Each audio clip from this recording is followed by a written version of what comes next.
I think it's pretty egregious what's been happening to us the last few games. A minus 31 free throw discrepancy. And I might be able to understand it if we were just chucking threes, but we're not. We're attacking the rim. And the disrespect right now for our team has been pretty unbelievable. So it's disappointing. What's been happening to Indiana over the last few games is beyond frustrating. It's outright egregious.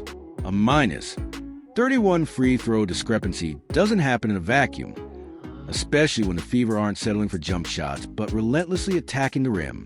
This wasn't Indiana playing passive basketball. This was a team initiating contact, driving into traffic, and still getting punished for it.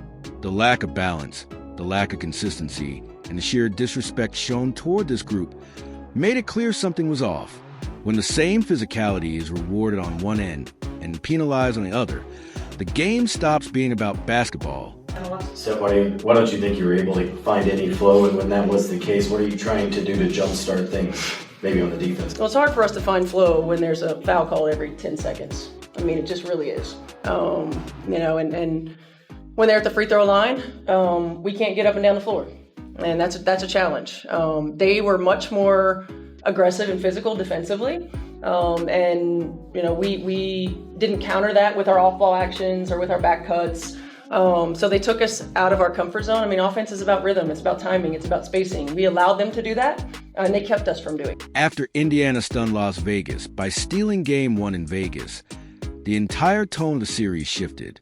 From that moment on, it felt like the Fever weren't just facing the defending champions. They were battling an invisible hand tipping the scales. The Aces didn't suddenly outplay Indiana with brilliant adjustments or dominant execution. Instead, the whistle took over. Free throws became lifelines, momentum swings came from calls instead of plays, and Indiana was repeatedly yanked out of rhythm. What should have been a competitive playoff showdown began to resemble something far uglier. Asia Wilson is 1 for 12 as a foul is called on Boston, and that will be number 2 on Aaliyah Boston. You saw Indiana picking up full court pressure defensively, and if you're Aaliyah Boston, that's the one spot on the floor you do not want to get a foul call. And Stephanie White is trying to challenge it and did not call the timeout in time. Gray in the corner. Cut it! The moment that symbolized everything came when Aaliyah Boston was hit with a questionable foul, and Stephanie White immediately motioned to challenge it. The bench was ready, the crowd was waiting, and the officials simply ignored her. No acknowledgement, no review. Seconds later, Chelsea Gray drilled a 3 that flipped the game on its head. That wasn't just a missed call. It was a stolen possession, stolen momentum, and stolen trust.